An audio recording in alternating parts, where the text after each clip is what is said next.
Good morning, everybody. Princess Di is on here. Allison, Kita, Carol. Hey, what's going on, everybody? Mary Grace is on here. I'm sure Pepper is going to be joining in a minute. Hey from Milwaukee. Hey from Phoenix. What is going on? Maryland is on here. All right, so wanted to do a short update on the Department of Justice Inspector General report on FISA abuse and talk a little bit about what we know from Q, we can expect from the IG report when it comes out. Also want to talk a little bit about Declass, and I'm going to talk a little bit about 8chan, 8kun, whatever you want to call it now, because it's changed. So, hey from California and Mississippi and New Jersey. Hey, Billy Joe, what's up? All right, so Maria Bartiromo, unfortunately, went on the air last weekend and said, hey, I've heard that we're going to get the IG report on FISA abuse on the 18th. And I was like, I can't believe you said that. Can't believe she said that. Look, I remember last year when we got the IG report on the FBI's handling of the Hillary Clinton email investigation. And we had first started hearing rumors that it was going to come out in April and May of last year. And people were saying, oh, it's going to come out next week. And it didn't come out, and we're going to see it. It's going to come out a couple of weeks. Didn't come out. It was a good 2 months after they had said it was going to come out that we finally saw last year's IG report. So based on that, I have been keeping my powder dry on expectations about seeing this report. Because every time someone says it's going to come out on such and such a date, it doesn't happen. And that's just how the Department of Justice works. It is a slow, laborious bureaucracy where things seem to take forever. And we got a little taste of this again this year when the Comey report came out. Joe DeGenova went on the air and said, oh, in a couple of weeks there's going to be a report on James Comey. And everyone was waiting for that report to come out. A couple of weeks, didn't happen. I think it was 6 weeks after DeGenova said that report was going to be out that it finally dropped. And Joe DeGenova got a lot of crap for telling people this report was going to come out, and then it didn't come out for 6 weeks later. So we have been hearing that the IG report on FISA abuse was, I think the first time people started reporting they were expecting it to come out was actually in April of this year. And in May we were hearing it's going to come out, and June it was supposed to come out, and then they said, oh, wait a minute, they had to go and interview Christopher Steele, and they had to fly to the UK, and they interviewed him for 2 days, and they flew back, and then they had to re-interview other people because their testimony changed based on what Christopher Steele had said. And then that delayed the whole thing for like another month or two. So it's just been delay, delay, delay, delay. And when Maria Bartiromo got on to her show last week and said, oh yeah, it's coming out on the 18th, I was like, no, it's not. I told Denise yesterday morning, I said, you know, I really hope people aren't getting their expectations up and their hopes up on this report coming out on the 18th, because I don't think it's going to. As soon as someone picks a date, you can just write that on the calendar as a date it's not going to happen. So, you know, yesterday afternoon, she's like, okay, yeah, well, I got word that the IG report's not going to be out on the 18th. It's going to look for it at the end of the month. And I was like, yeah, we'll be lucky to see it sometime in November, probably. All right, so I just want to give people just kind of a general encouragement. Don't be, just kind of a warning. Manage your expectations. Don't expect that when someone says the report's going to come out from the Department of Justice on such and such a date, take it with a grain of salt, because the Department of Justice and the FBI move very slowly. And they only have one chance to do this, and they have to do it right. And the other thing that that I found interesting is, we know, if you're a Q follower, you know that Q has given us an order of operation of how these things are going to progress. The reason why we haven't seen any of the big names prosecuted, arrested, indicted so far, although there are 124,000 sealed cases on the pacer.gov website. You can just imagine who might be indicted. There's 124,000 cases of sealed cases in the federal court dockets. So the reason we haven't seen any arrests yet is they're still cleaning out the courts. Trump is still appointing new judges. They're still cleaning people out of the FBI, Department of Justice, to get the justice system where it can prosecute people and have a reasonable expectation that high-ranking corrupt people are going to be prosecuted successfully and convicted.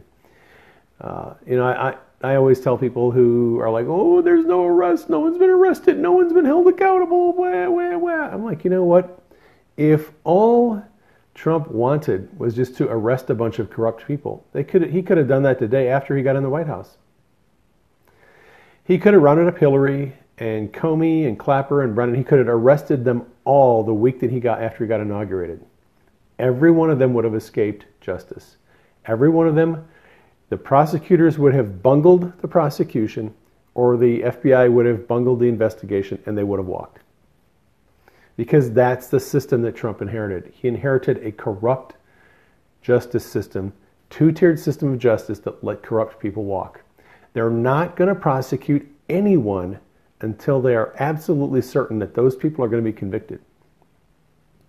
And that means Barr is in the process of continuing the cleanout of the DOJ, and we know that Barr and U.S. Attorney John Durham are personally overseeing the investigation of these corrupt people.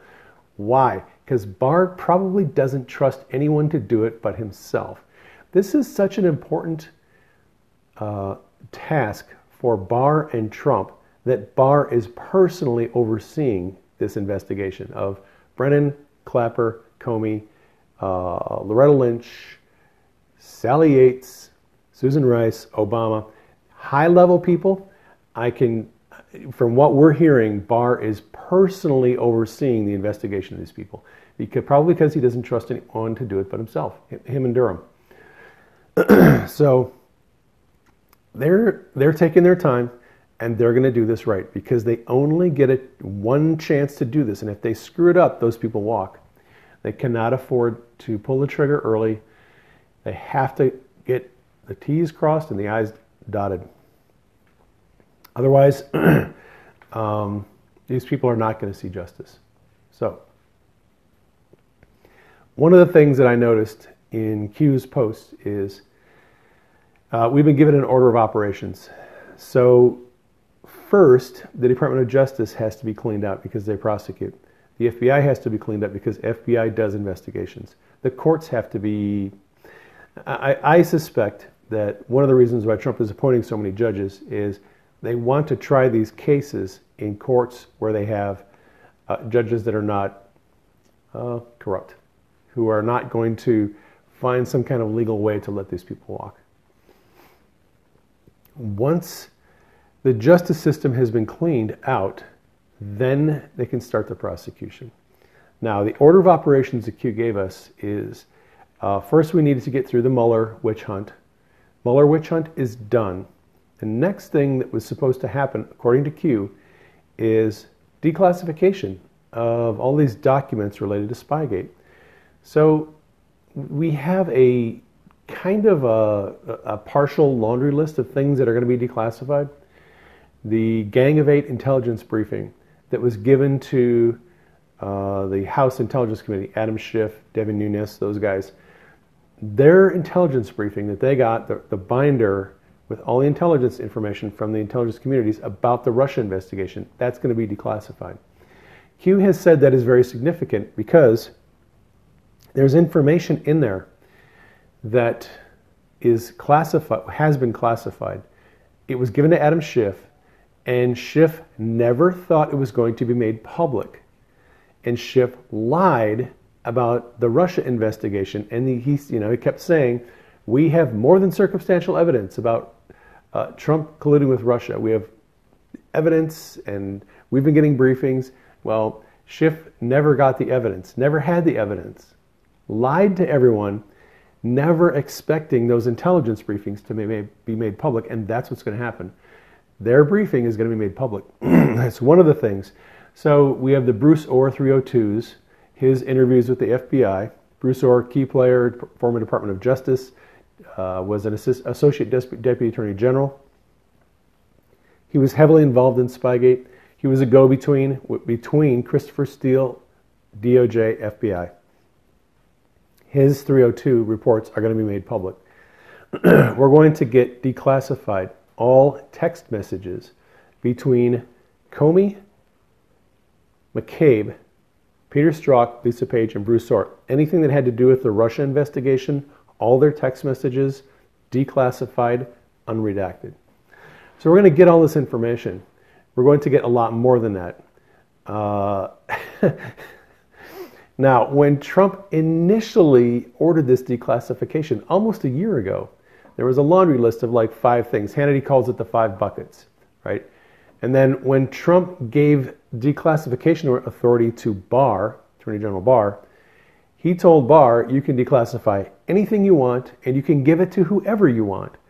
So I suspect Barr has already declassified documents and given them to people like Devin Nunes, probably given some to Jim Jordan and Mark Meadows. He can declassify anything he wants and he can give it to whoever he wants. So we don't know what is going to be declassified. Now, here's the interesting thing. The FISA IG report is going to be an internal affairs investigation into how the FBI, Department of Justice, conducted the Russia investigation. All right, so Horowitz, as a DOJ Inspector General, is going to look at the DOJ and FBI and how they followed policy, procedure, and law doing the Russia investigation, particularly as it pertains to allegations of abuse of the FISA system. Now, Maria Bartiromo and several other people have hinted, they've said that it's going to go much far beyond FISA, and I believe it will. Q gave us a placeholder last November, and this placeholder lists a bunch of topics that we can expect to see in this FISA report. Okay, so Inspector General report and findings. So we get a general report and general findings from Horowitz about how the investigation was conducted, whether they followed policy, procedure, and laws. Now, there's also, Q said, FBI, Department of Justice, media collusion. So the media colluded with members of the FBI and DOJ. We have already seen one arrest of a defense intelligence analyst who was leaking classified documents on national security to the media. That dude got arrested last week. All right, intelligence people colluding with the media. We got one arrest already. We're going to be seeing more of this because we know during this Russia investigation, people in the FBI, DOJ, McCabe, Comey, Strzok, Page, and a lot of other people, probably James Baker, probably Cortan, and other people were leaking illegally. They were leaking information to the media. Susan Rice, Samantha Power ordered the unmasking of people in the intelligence reports. It goes out into Obama's presidential daily brief. Obama's presidential daily brief was being read by a lot of people in the Obama administration. They could take that information, leak it to the press, and they just had this cycle going on. All of that is going to be exposed in the IG report.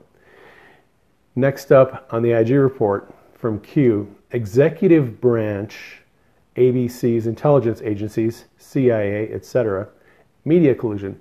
So, other agencies besides FBI and DOJ, CIA, possibly, and any State Department probably heavily, I would suspect, is going to be involved with media collusion, and other executive branch agencies.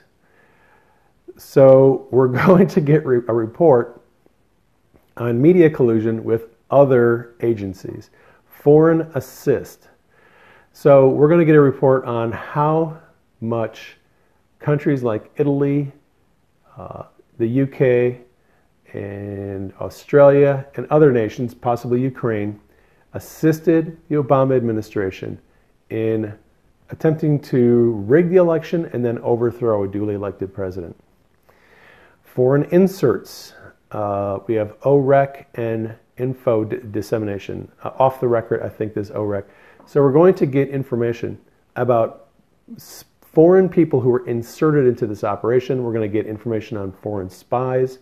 We're going to get information on how the FBI and DOJ weaponized their intelligence apparatus, used human confidential sources, how the CIA was involved in all of this.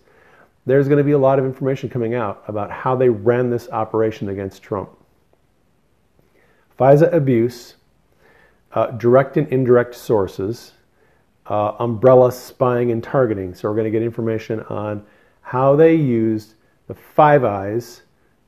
UK can spy on US citizens legally without getting any warrants, and you target people through FISA. So you do domestic spying, and then you use other countries to spy, umbrella spying, and targeting those people. We're going to get information on that. And then Q has this OTRC, I think is off the record comms. So communications, private communications of people involved in Spygate through private email, Gmail, comms, Xbox, PlayStation. They were communicating through all kinds of communication systems in order to avoid NSA detection.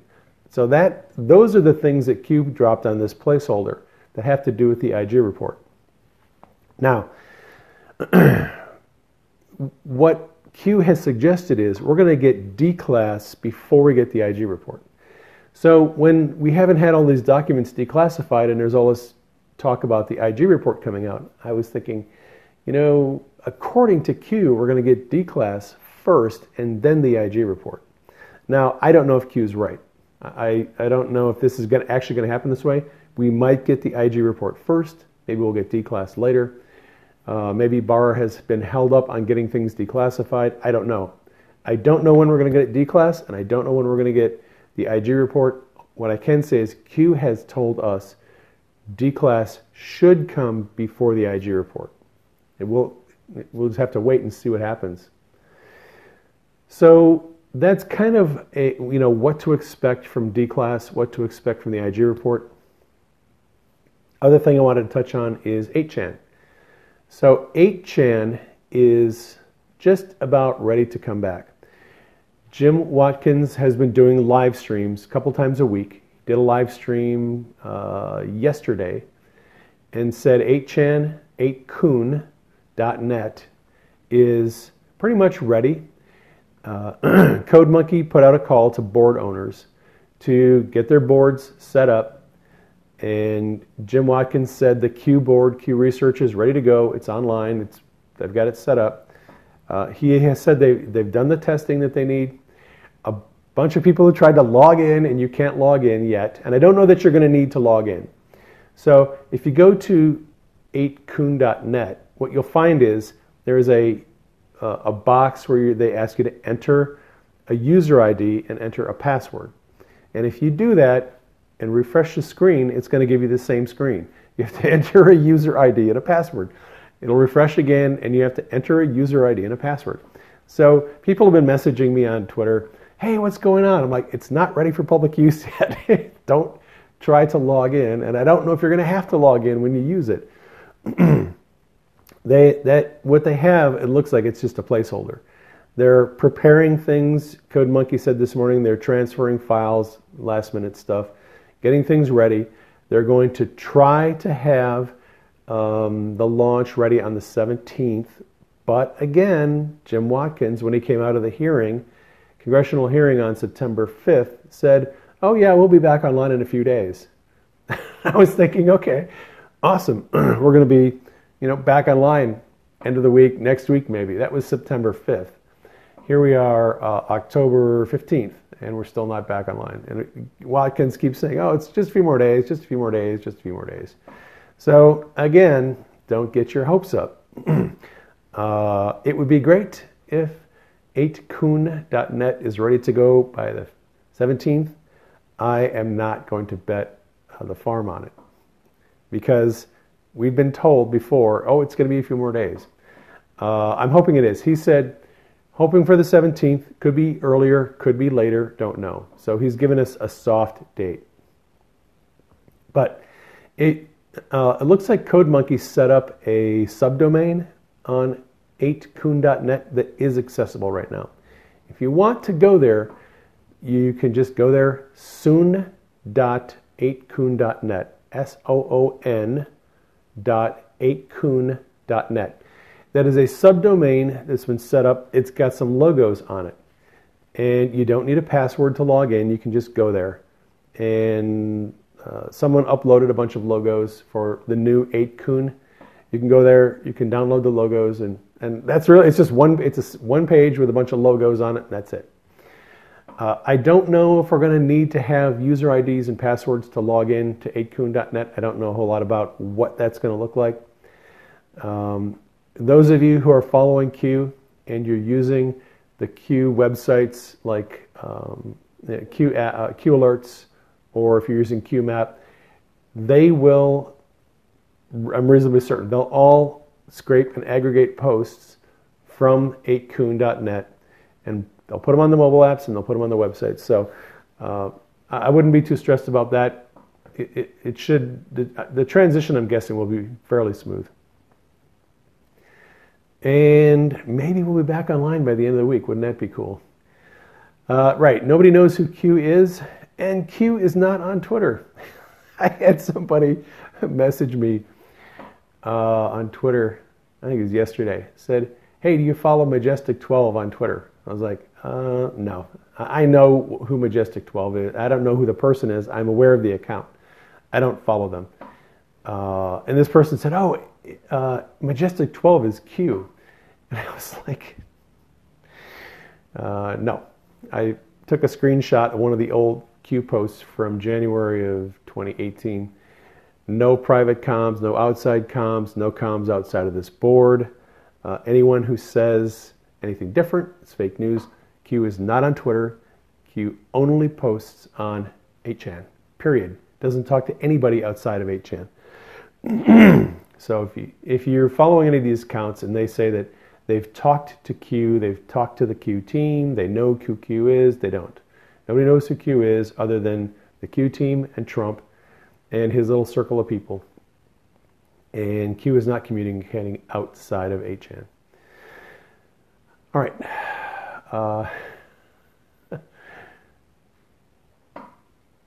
Q plus, POTUS, correct.